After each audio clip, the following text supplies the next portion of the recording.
आजकल की भागदौड़ भरी जिंदगी में ना एक अनदेखा सा खतरा हम पर हावी हो रहा है, ओवर स्टिम्युलेशन। हाँ, आज हम थीबो मेरिस की किताब डोपामिन डिटॉक्स के कुछ अहम हिस्सों पर बात करेंगे, समझने की कोशिश करेंगे कि ये जो लगातार जानकारी, एंटरटेनमेंट और डिस्ट्रैक्शंस हैं, ये हमारे सोचने और फोकस करने की क्षमता को कैसे धीरे धीरे कमजोर कर रही हैं। बिल्कुल।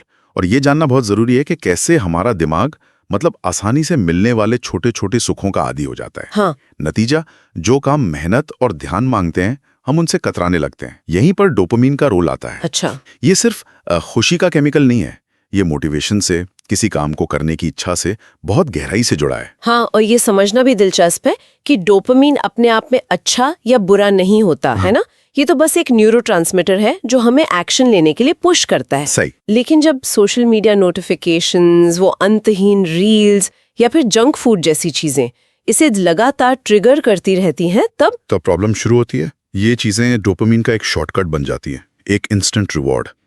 इससे हमारा अटेंशन स्पैन कम होता है और जो असल काम है उनके लिए मोटिवेशन घट जाता है। जैसे किताब में वो रोहित का उदाहरण है ना। हाँ, वो छात्र वाला। वो छात्र जो सुबह उठते ही फोन में खो जाता है, सोचता है बस 5 मिनट, लेकिन फिर घंटे निकल जाते हैं और पढ़ाई वो तो पीछे ही रह जाती है। बिल्कुल। या फिर वो विवेक की कहानी, जिसे पहले किताबें पढ़ना कितना पसंद था, लेकिन अब YouTube शॉर्ट्स और सोशल मीडिया इतने ज्यादा लुभाते हैं कि किताबों के लिए वो धीरज ही नहीं बचता। सही कहा। तो ये छोटी छोटी आसानी से मिलने वाली डोपामिन हिट्स असल में हमें कैसे कंट्रोल कर लेती हैं? ऐसा लगता है जैसे दिमाग को बिना मेहनत के इनाम पाने की लत लग गई हो। बिल्कुल सही कहा। ये इंस्टेंट रिवॉर्ड का एक चक्रव्यूह है। दिमाग इस पैटर्न का आदी हो जाता है। पहले जो काम हम घंटों फोकस से कर पाते थे, अब शायद 10-15 मिनट भी भारी लगते हैं।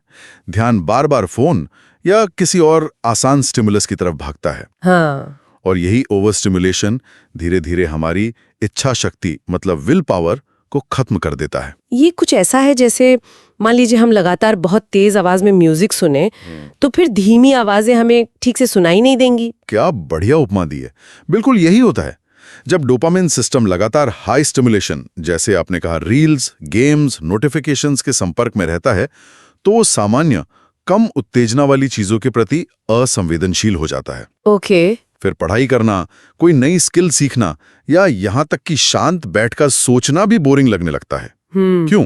क्योंकि दिमाग को अब उस तेज किक की आदत हो गई है। उसे लगातार कुछ नया चाहिए, कुछ ज्यादा स्टिम्युलेटिंग। एग्जैक्टली। ठीक है, तो ये तो हुई समस्या और उसका असर, पर जैसा आपने कहा, किताब सिर्फ प्रॉब्लम नहीं बताती, सोल्यूशन की तरफ भी इशारा करती है।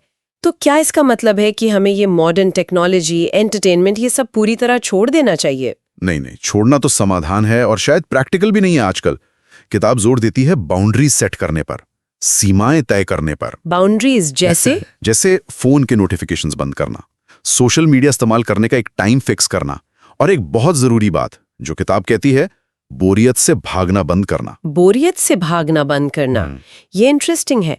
हम तो अक्सर बोरियत से बचने की कोशिश करते हैं। हाँ, हम उसे दुश्मन समझते हैं, जबकि किताब कहती है कि बोरियत असल में वो खाली जगह है जहां दिमाग को रिचार्ज होने का मौका मिलता है, जहां गहरे विचार और क्रिएटिविटी पनप सकती है। अच्छा, तो बोरियत को एक तरह से अपनाना है, और यहीं पर शायद डोपामिन डिटॉक्स का कॉन्सेप्ट आता है ना। सुनने में थोड़ा इंटेंस लगता है ये। हाँ, शब्द थोड़ा भारी है, पर इसका मतलब कोई संन्यास लेना नहीं है। डोपामिन डिटॉक्स का मतलब है एक तय समय के लिए, वो कुछ घंटे हो सकते हैं, एक दिन या शायद एक हफ्ता, उन एक्टिविटी से जानबूझकर दूर रहना जो हाई डोपामिन रिलीज करती हैं। जैसे सोशल मीडिया, बेवजह internet surfing, video games, pornography, processed या जंक फूड, और कुछ मामलों में लगातार म्यूजिक सुनना भी। अच्छा, म्यूजिक भी? हाँ, अगर वो लगातार स्टिमुलेशन दे रहा है तो। ये दिमाग को एक तरह से रीसेट करने का तरीका है, उसे उस लगातार स्टिमुलेशन से ब्रेक देकर रिचार्ज होने का मौका देना। ये परमानेंट नहीं है, बस एक टेम्पररी पॉज बटन दबाने जैसा है। ठीक है, तो डिटॉक्स का मतलब हुआ इन हाई डोपामिन वाली चीजों से ब्रेक। लेकिन फिर सवाल ये है कि इस खाली समय में करें क्या? क्या बस खाली बैठें? खाली बैठना भी एक ऑप्शन हो सकता है, और कई बार जरूरी भी। लेकिन किताब कुछ लो स्टिमुलेशन यानी कम उत्तेजना वाली एक्टिविटीज सुझाती है। ओके, क्या है वो एक्टिविटीज? जैसे मेडिटेशन करना, बिना फोन या म्यूजिक के शांत वॉक पर जाना, जर्नलिंग करना, अपने विचारों और भावनाओं को लिखना। यहाँ तक कि बस चुपचाप बैठना और अपने आसपास की दुनिया को ऑब्जर्व करना, या जैसा हमने कहा, बोरियत को महसूस करना, क्योंकि वहीं से दिमाग भटकना और नए कनेक्शन बनाना शुरू कर सकता है। इसके अलावा शायद कुछ और शांत एक्टिविटीज भी हो सकती हैं, जैसे कोई सेल्फ हेल्प या फिलॉसफी की किताब पढ़ना जो सोचने पर मजबूर करे, या ड्राइंग, गार्डनिंग जैसी कोई क्रिएटिव हॉबी जिसमें तुरंत रिवॉर्ड न मिलता हो। बिल्कुल, लक्ष्य यही है कि दिमाग को हाई फ्रीक्वेंसी स्टिमुलेशन से हटाकर धीमी, ज्यादा मीनिंगफुल एक्टिविटीज की तरफ मोड़ा जाए।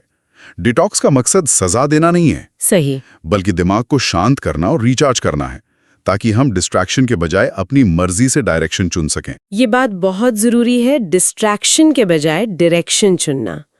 किताब में शायद ये भी कहा गया है कि असली संतुष्टि अक्सर काम पूरा करने की प्रक्रिया में मिलती है, न कि सिर्फ वो फटाफट मिलने वाले मजे में। हाँ बिल्कुल, जैसे डोपामीन असल में लक्ष्य की तरफ बढ़ने में रिलीज होता है, सिर्फ मंजिल पर पहुंचने पर नहीं। ये पूरी जर्नी को रिवॉर्डिंग बनाता है। अच्छा, तो ये अपने जीवन का कंट्रोल वापस पाने के बारे में है। जब हम इन हाई डोपामीन एक्टिविटीज पर जानबूझकर ब्रेक लगाते हैं तो दिमाग धीरे धीरे शांत होता है, फोकस करने की क्षमता लौटती है, और हम उन कामों में भी रुचि लेने लगते हैं जो पहले मुश्किल या बोरिंग लगते थे। ये खुद से दोबारा जुड़ने का, अपनी असली जरूरतों और इच्छाओं को समझने का एक मौका है। तो अगर हम संक्षेप में देखें, हमने समझा कि कैसे ये लगातार का स्टिमुलेशन हमारे डोपामीन सिस्टम को एक तरह से हाईजैक कर लेता है और हमारी एकाग्रता और प्रेरणा को कम कर देता है। जी। और कैसे डोपामीन डिटॉक्स जैसी स्ट्रैटेजी, जिसमें हम जानबूझकर कम स्टिमुलेशन वाली एक्टिविटीज चुनते हैं, ये दिमाग को रीसेट करने और कंट्रोल वापस पाने में मदद कर सकती है। बिल्कुल, और याद रखने वाली बात यह है कि डोपामीन हमारा दुश्मन नहीं है, वो तो मोटिवेशन के लिए जरूरी है। जरूरत है तो बस संतुलन की, बैलेंस की। हाँ, बैलेंस की। डिटॉक्स हमें सिखाता है कि बोरियत एक अवसर हो सकती है और शांत, कम उत्तेजना वाली गतिविधियों में भी गहराई और संतुष्टि मिल सकती है। असली आजादी शायद यही है कि हम इन तमाम चीजों का मजा ले सकें बिना उनके गुलाम बने। वाह, ये बहुत अच्छी बात कही। तो इस पूरी चर्चा के बाद एक सवाल हम अपने श्रोताओं के लिए सोचने को छोड़ जाते हैं। वो कौन सी एक आदत है आपकी जो आपको सबसे ज्यादा और सबसे तेजी से डोपामीन हिट देती है?